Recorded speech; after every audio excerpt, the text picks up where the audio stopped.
Sir ఇప్పుడు మీరు ఒకటి కట్టాడు కూడా అవుతుంది సార్ ఈ అమిత్ షా గారు చెప్తే మీరు ఏదో మాట్లాడారని చెప్పేసి ప్రొఫెసర్ నాగేశ్వరరావు కామెంట్ చేస్తారు. అంటే ప్రొఫెసర్ నాగేశ్వరరావు గారి పైన నాకు చాలా గౌరవం ఉందండి. అంటే నేను సభాపతిగా ఉన్నప్పుడు ఆయన శాసన మండలి సభ్యులుగా ఉన్నారు, చాలా సీనియర్ ఆయన. ఎందుకు ఆ విధంగా మాట్లాడారో మన నాకు తెలియదు, ఎవరు మాట్లాడారో కూడా తెలియదు. అది పూర్తిగా అవాస్తవం.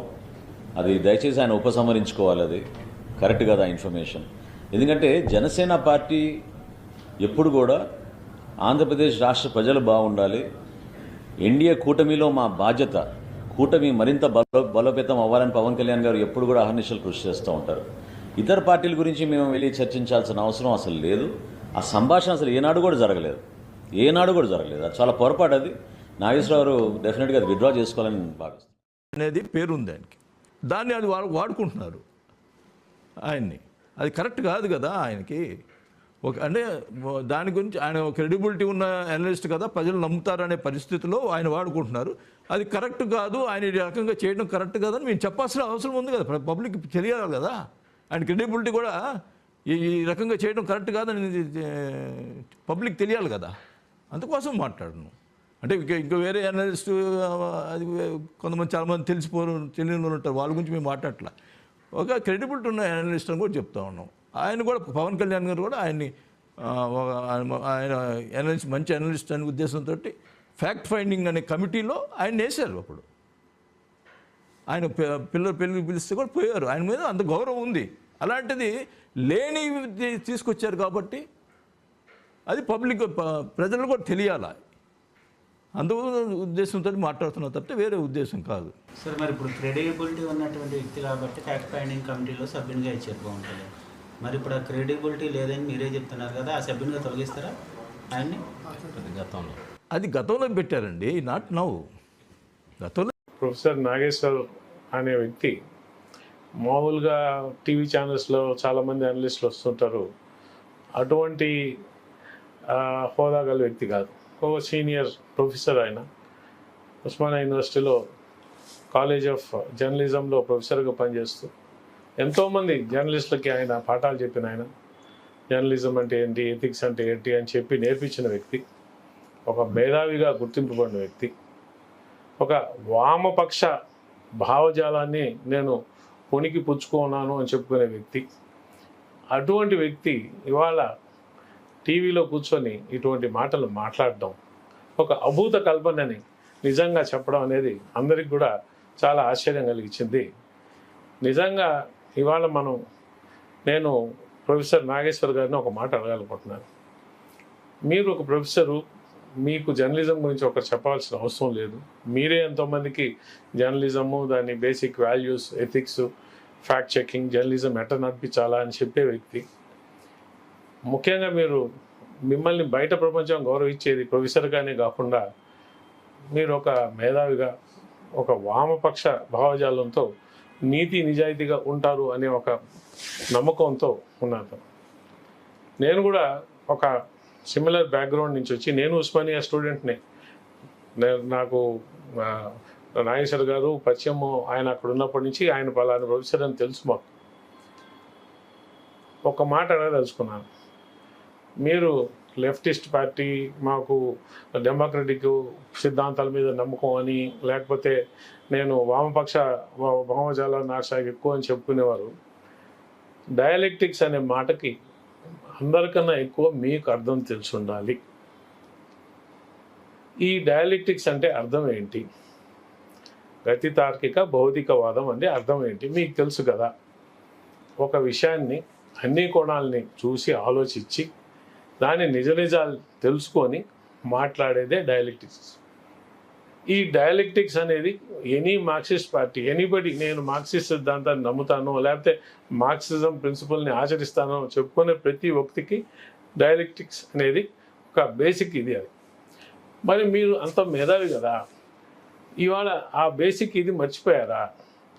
ఇటువంటి విషయం మాట్లాడినప్పుడు మీరు టీవీలో పబ్లిక్లోకి వచ్చి ఇటువంటిది అమిత్ షా గారు, మా ప్రెసిడెంట్ పవన్ కళ్యాణ్ గారు, మా నాయకులు నాదెళ్ల మనోహర్ గారు ముగ్గురే ఉన్న మీటింగ్లో వాళ్ళు మాట్లాడింది బయటకు వచ్చింది.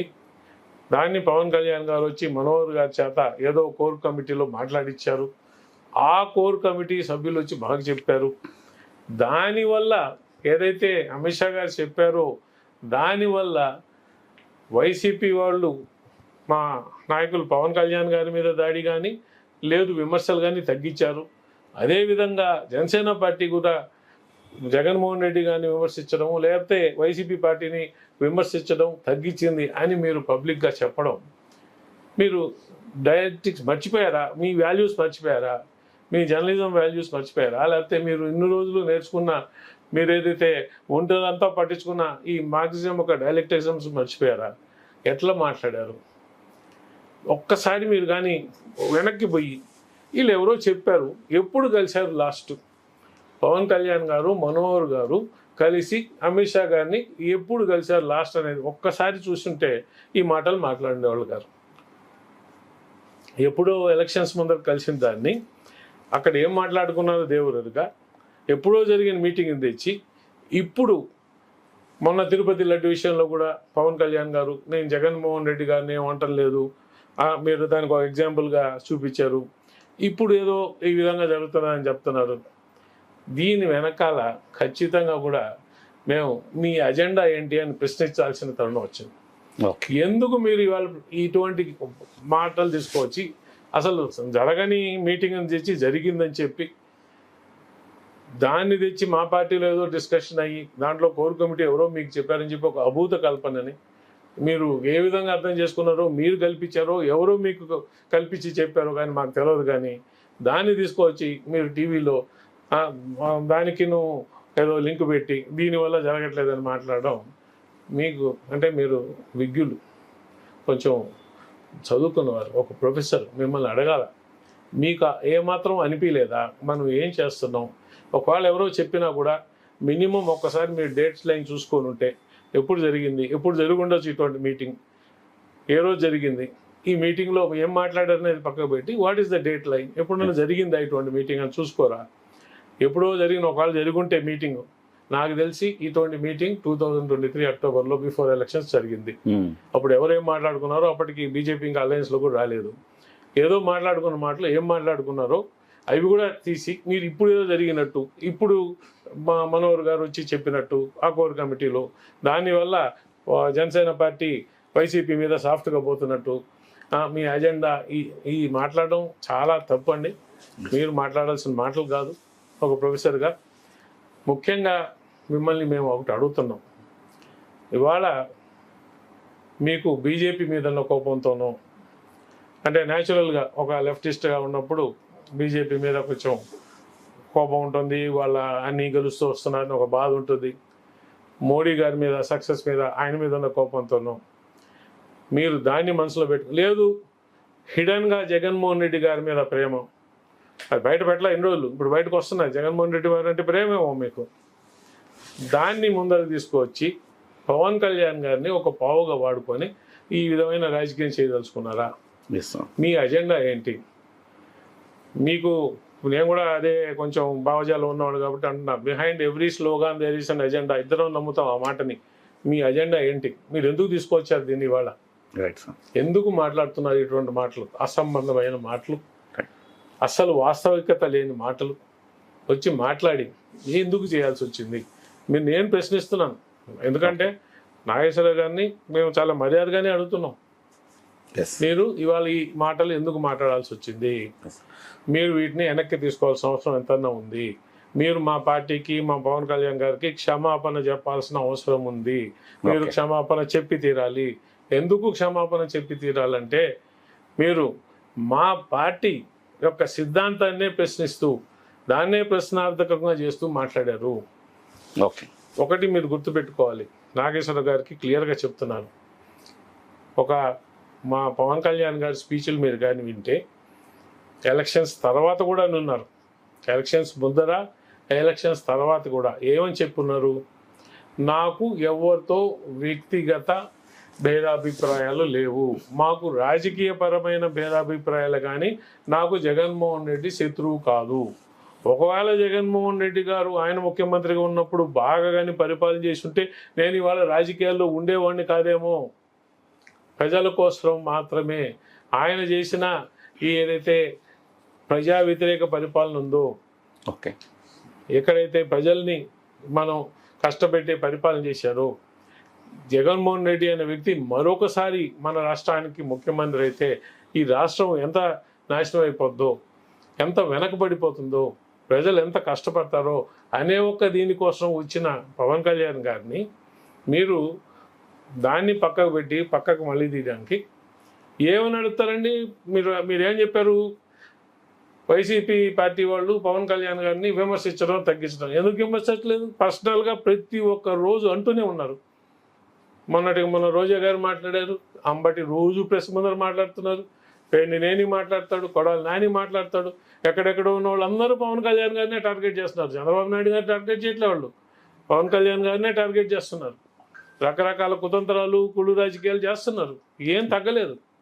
కానీ ఉప ముఖ్యమంత్రిగా, పంచాయతీరాజ్ శాఖ మంత్రులుగా ఆయన ఏం క్రిటిసైజ్ చేస్తారండి? మీరు ఏ శాఖనైతే మీరు నిర్వీర్యం చేశారు, ఎక్కడైతే లంచగొండితనం విచ్చలవిడి చేశారు, ఏ శాఖలో అయితే మీరు అసలు పంచాయతీరాజ్ శాఖ ఏదైతే మన గ్రామాలకి పట్టుకమ్మ అనుకున్నామో అటువంటి శాఖని అసలు ఫంక్షన్ కాకుండా మీ ఏదైతే సర్పంచ్ ఉన్నారో వాళ్ళ డబ్బులంతా తీసుకొని సర్పంచులకి పవర్ లేకుండా చేశారు, అటువంటి శాఖలు మళ్ళా జీవాన్ని నింపుతూ పునర్జన్మనిస్తూ గ్రామ స్వరాజ్యం కోసం పనిచేసే దాని మీద విమర్శిస్తారా?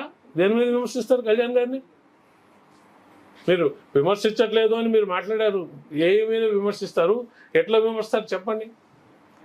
మీరు ఒక రాజకీయ విశ్లేషకులుగా, కొంచెం గొప్ప ఒక జ్ఞానం ఉన్న విశ్లేషకులుగా మీరు మాట్లాడింది ఎంత ఇల్లాజికల్ మీరే చూడండి.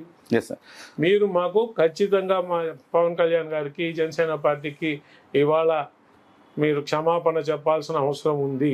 మీరు విజ్ఞత గల మనిషిగా ఆలోచించుకొని ఇప్పటికైనా మీ చేసిన తప్పుని మీరు ఒక్కసారి తెలుసుకొని, మీరు మాట్లాడింది తప్పు, మీరు చేసిన ఆ అబద్ధం ఏదైతే మాట్లాడారో దాన్ని మీరు వెనక్కి తీసుకోండి, క్షమాపణ చెప్పండి.